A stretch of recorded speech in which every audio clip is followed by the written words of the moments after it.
The twin suns of Varethus hung low in a sky choked with ash, casting long, wavering shadows across the scorched dunes that surrounded the Krylos outpost.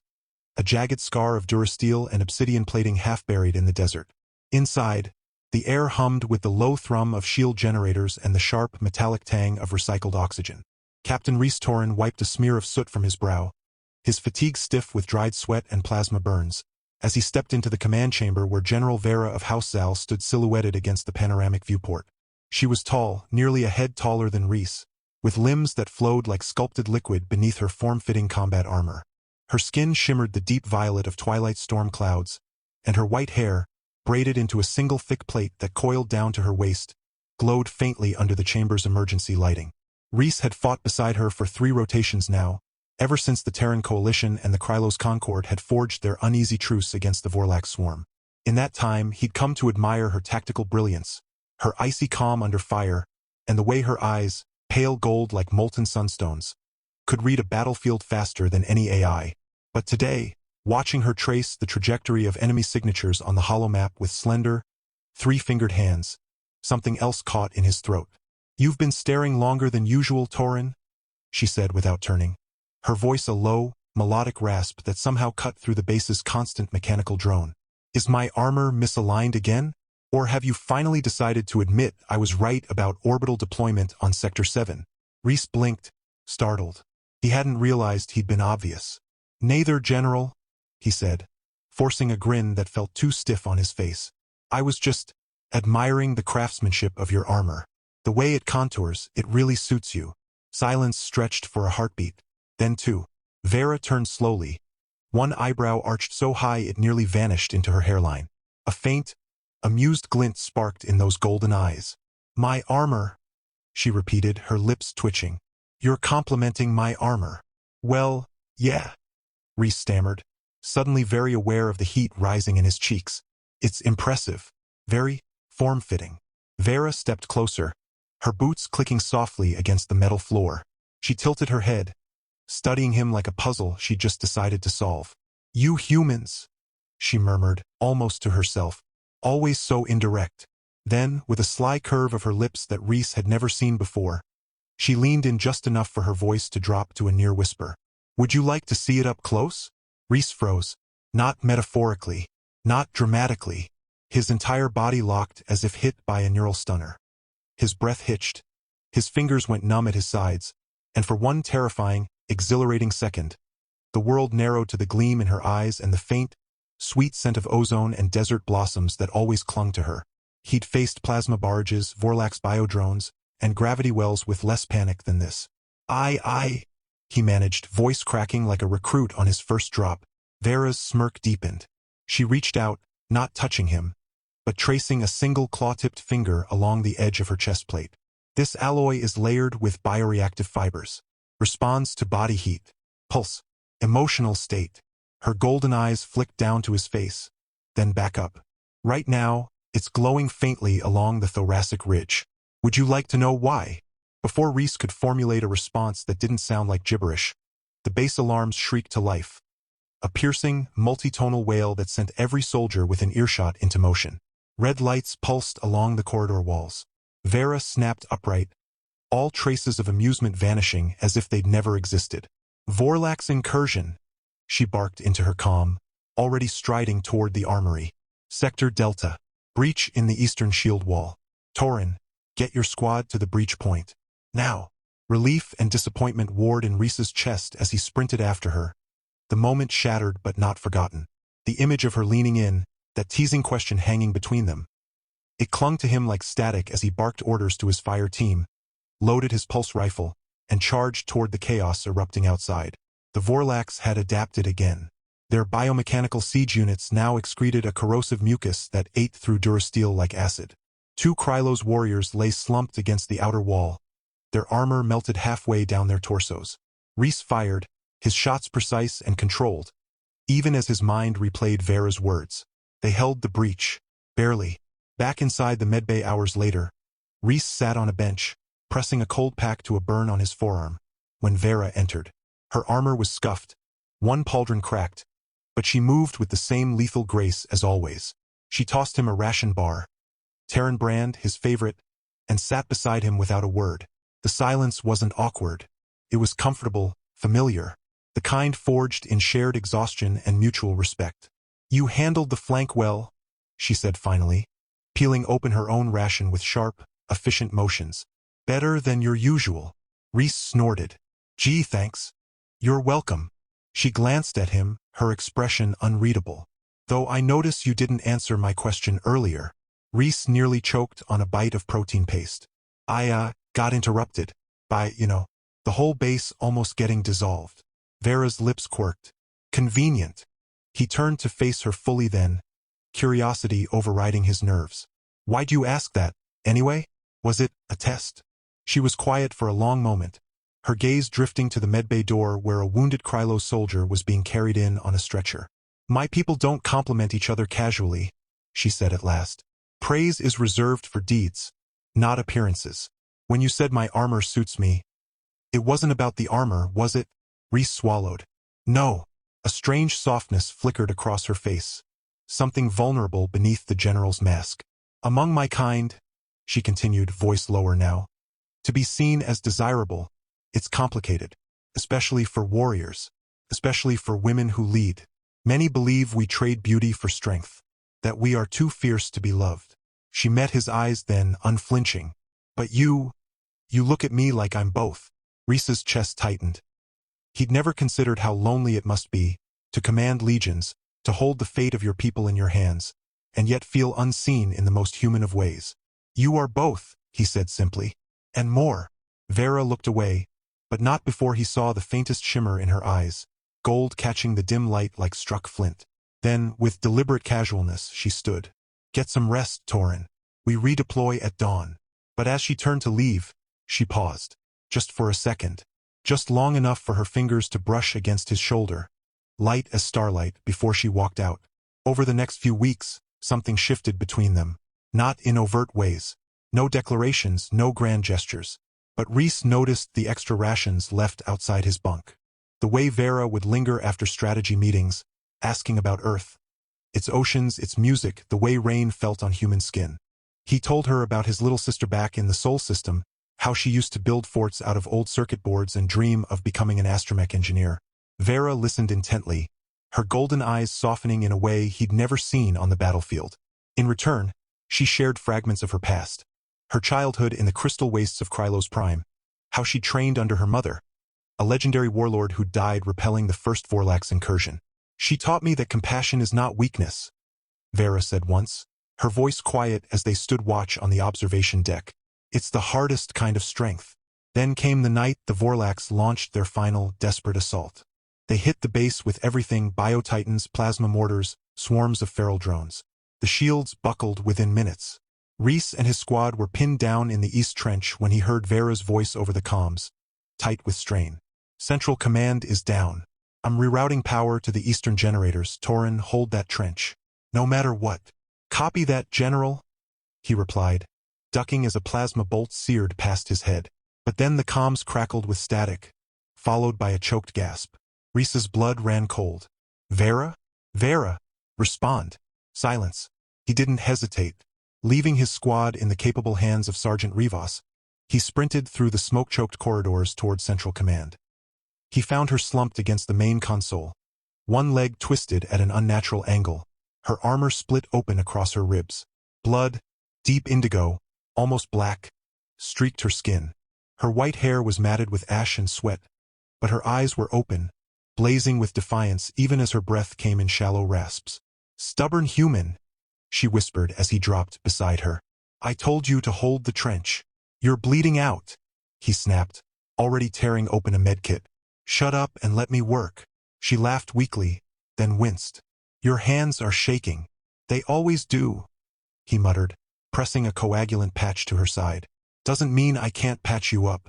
For a long moment, she just watched him, her golden eyes searching his face. "Why did you come?" she asked quietly. "You could have died." "Because you're not just my general," he said, not looking up as he worked. "You're someone I care about. A lot."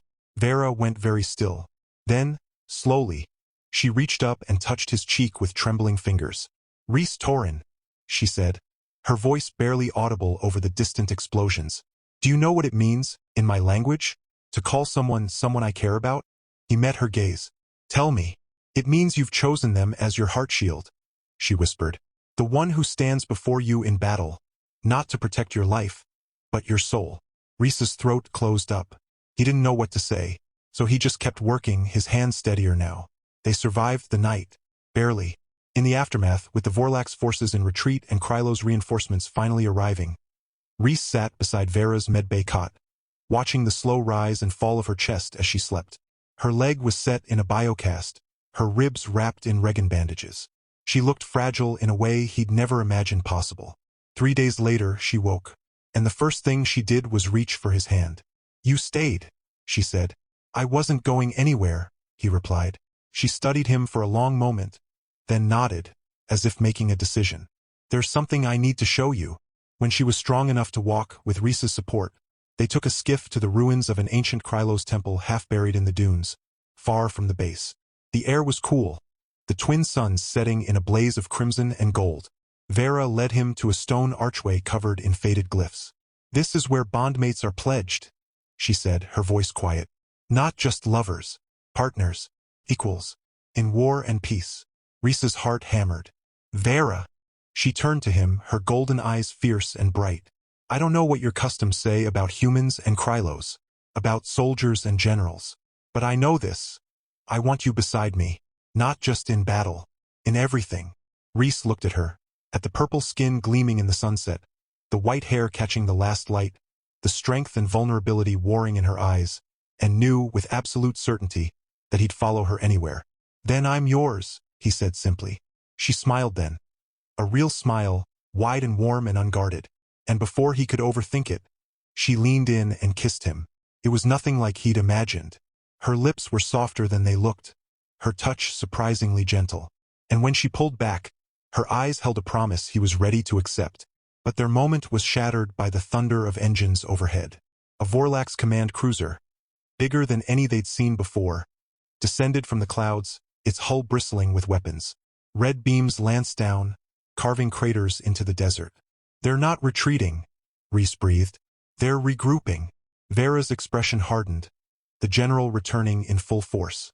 "Then we fight," she said, already pulling him toward the skiff. "But this time we fight together." As they raced back to the base, alarms blaring in the distance, Rhys knew one thing for sure. Whatever came next, war, peace, exile, or triumph, he wouldn't face it alone. And that, more than any victory, felt like coming home. The Vorlax command cruiser didn't just hover. It descended like a god of vengeance, its obsidian hull splitting open to unleash swarms of biomechanical horrors that scuttled across the dunes like living shadows. Rhys and Vera barely made it back to the Krylos outpost before the first wave hit. But something was different this time. The Vorlax weren't just attacking, they were herding. Their assault funneled defenders toward the central dome, cutting off escape routes with surgical precision. It wasn't chaos. It was strategy. And that meant someone or something was thinking for them. Inside the reinforced war room, Rhys slammed his palm against the tactical display.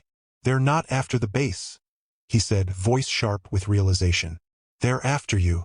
Vera froze, her golden eyes narrowing. "Me? The Vorlax don't usually coordinate like this," Rhys pressed. "They're feral, instinct-driven. But this is targeted, personal."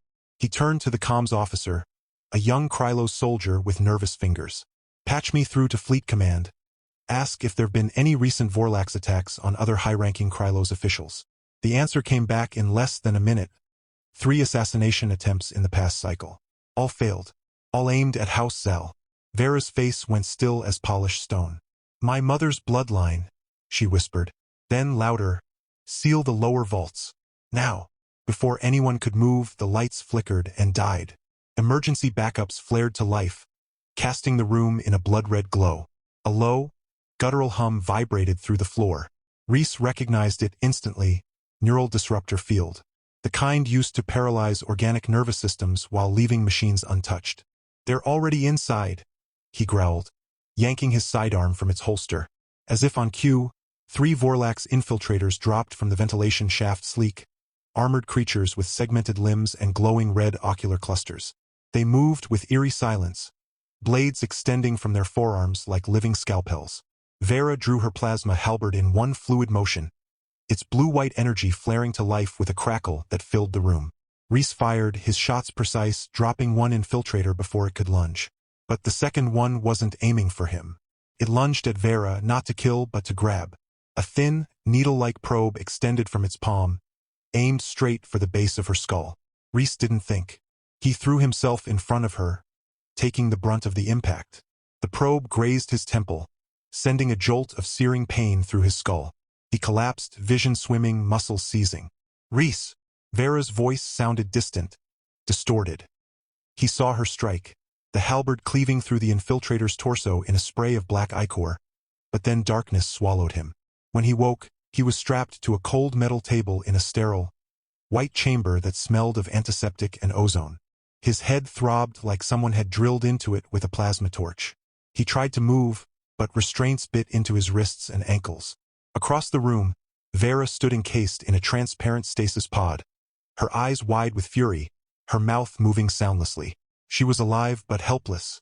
A figure stepped into view, tall, slender, purple-skinned with white hair. Rhys's breath caught. It was her, but not Vera.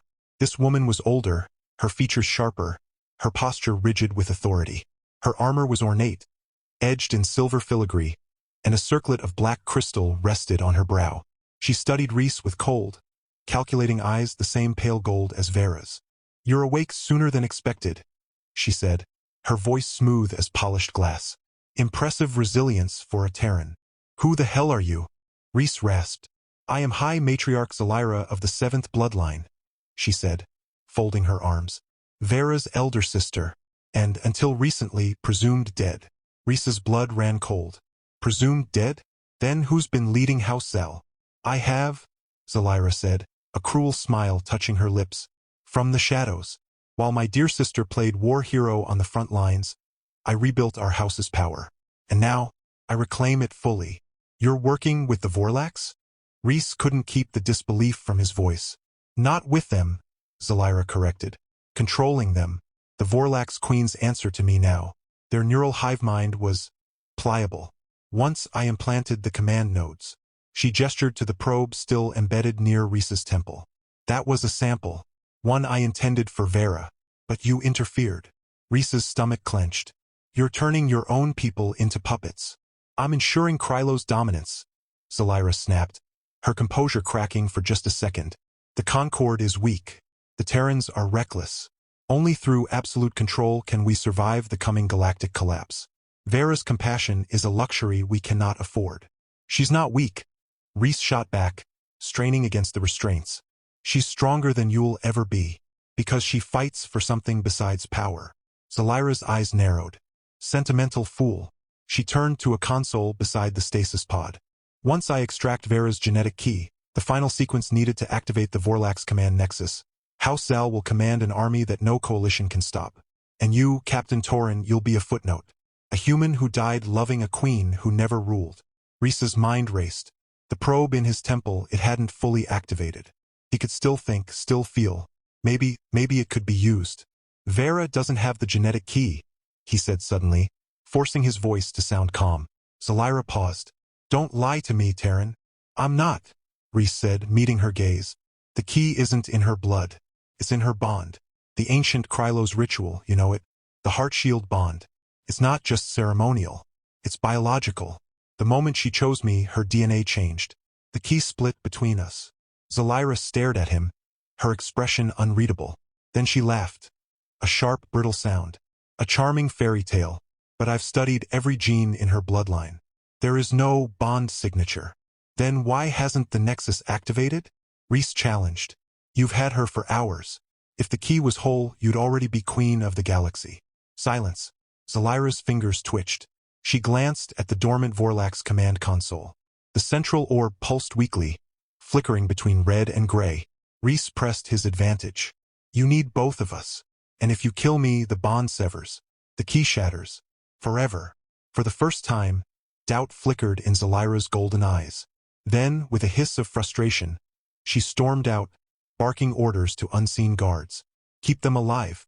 Prepare the neural fusion chamber." As the door hissed shut, Reese let out a breath he hadn't realized he was holding. He turned his head toward Vera's pod. She was watching him, tears glistening in her eyes. Silent, proud, terrified. He winked. She almost smiled. Hours passed. Reese tested the restraints, the probe, the table's weak points. Nothing gave. But then, faintly, he heard it. A rhythmic tap-tap-tap against the floor. Morse code. Human military standard. We're coming. His heart leapt. Rivas. It had to be. Sure enough. The door exploded inward in a shower of sparks and shrapnel. Sergeant Rivas stood in the smoke, pulse rifle blazing, followed by a dozen Krylos loyalists. Warriors with the House Zal crest defaced on their armor, their faces set with grim determination. Among them was Lyra, Vera's old sparring partner, her purple skin streaked with soot, her white braids singed at the ends. "Sorry we're late, Captain," Rivas yelled over the gunfire. "Had to convince half the base that the general's sister is a traitorous lunatic." Reese laughed, a wild, relieved sound, as they cut him free. He yanked the probe from his temple with a grimace, then sprinted to Vera's pod. Lyra sliced through the control panel with a vibroblade, and the pod hissed open. Vera stumbled out, weak but steady. "They've taken the command nexus to the primary spire," she said, voice hoarse but firm. "If Zalira activates it with even partial data, she'll enslave every Vorlax drone, and every Krylos soldier linked to the HiveNet. Then we stop her," Reese said, handing her a plasma pistol from a fallen guard. They moved as one unit, human and Krylos, soldier and general, heart shield and soul. The corridors were a nightmare of ambushes and traps, but they fought with the desperate unity of those who've seen the edge of the abyss and refused to fall in. At the base of the spire, they found Zalira. She stood before the nexus. A massive, pulsing orb of black crystal suspended in midair, tendrils of red energy snaking into the walls, the ceiling, the very air. Her arms were raised, chanting in the old Krylos tongue. Around her, Vorlax drones knelt like worshippers. "You're too late," she said without turning. "The bond is irrelevant. I've synthesized the key from Vera's stored genetic samples. The nexus awakens." The orb flared crimson. Outside, the sky darkened as thousands of Vorlax units rose into the air, their movements synchronized, their red eyes blazing in unison. But Vera stepped forward, her voice ringing with authority. "You forgot one thing, sister." Zalira turned, sneering. "And what's that?" "The bond isn't just in the blood," Vera said, her hand finding Reese's. "It's in the choice." She raised their clasped hands, and the moment their skin touched, a golden light erupted from their joined palms, racing up their arms, swirling around them like a storm of stars. The light shot toward the nexus. The orb screamed, not metaphorically. A psychic shriek tore through the chamber, shattering glass, buckling metal.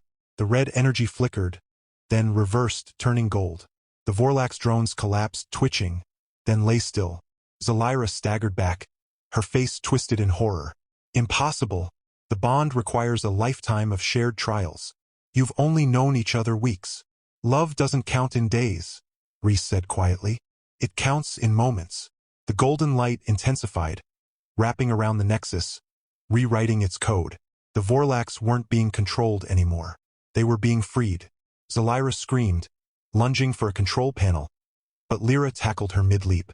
The two sisters crashed to the floor in a tangle of limbs and snarls, their white hair mingling like storm clouds.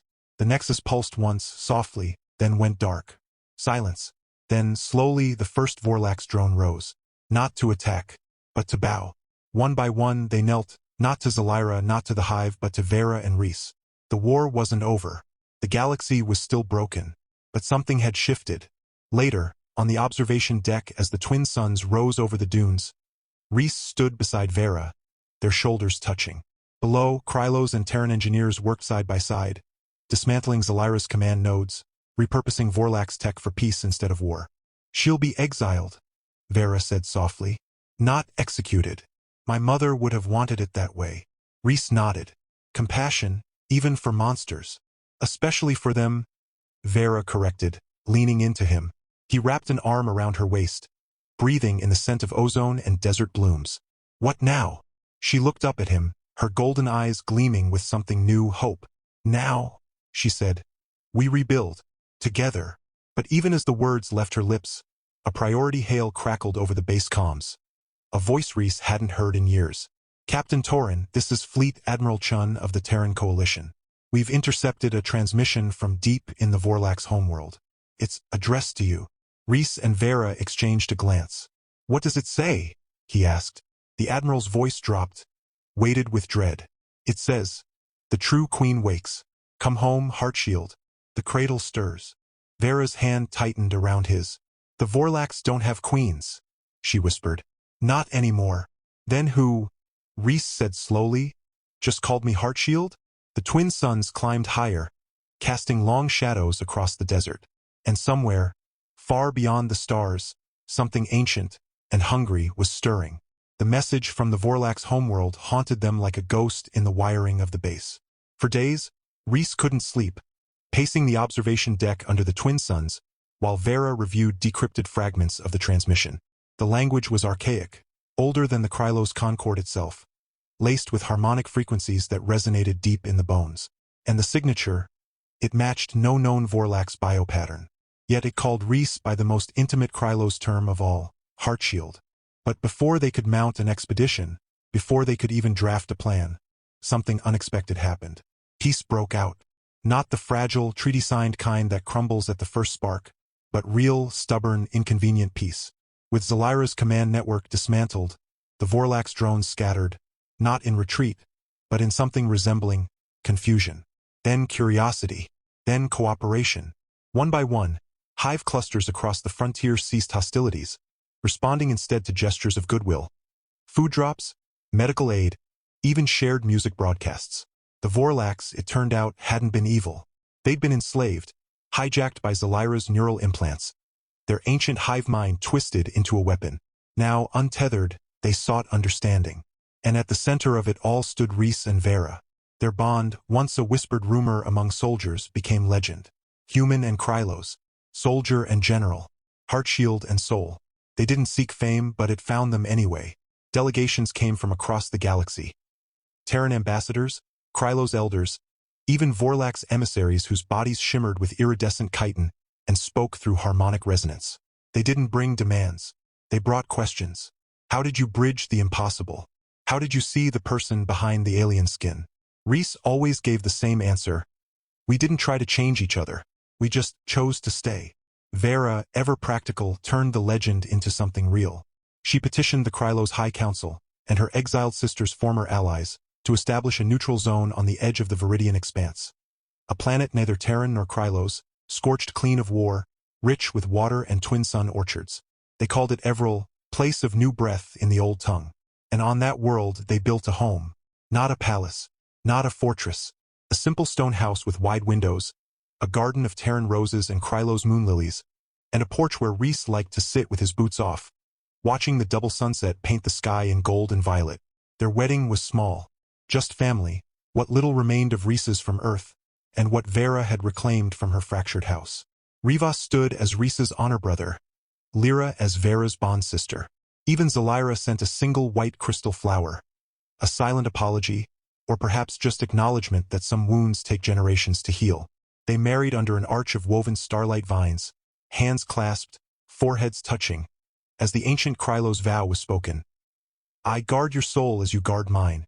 In war, in peace, in silence, in storm. I choose you. And then came the children. First, a daughter Mira, born with Rhys's stubborn chin and Vera's golden eyes. Her skin a soft lavender that deepened with each sunrise she greeted. She could hum Terran lullabies and recite Krylos war poems by age 3. Then twin boys, Kalen and Torin, who raced hover skiffs through the orchards, argued over whether Earth's oceans or Krylos's crystal caves were more beautiful, and once tried to train a baby Vorlax drone as a pet. It followed them everywhere, chirping like a mechanical bird. Years passed like seasons on Everil, warm, steady, fruitful. Rhys taught his children how to plant seeds and fix engines.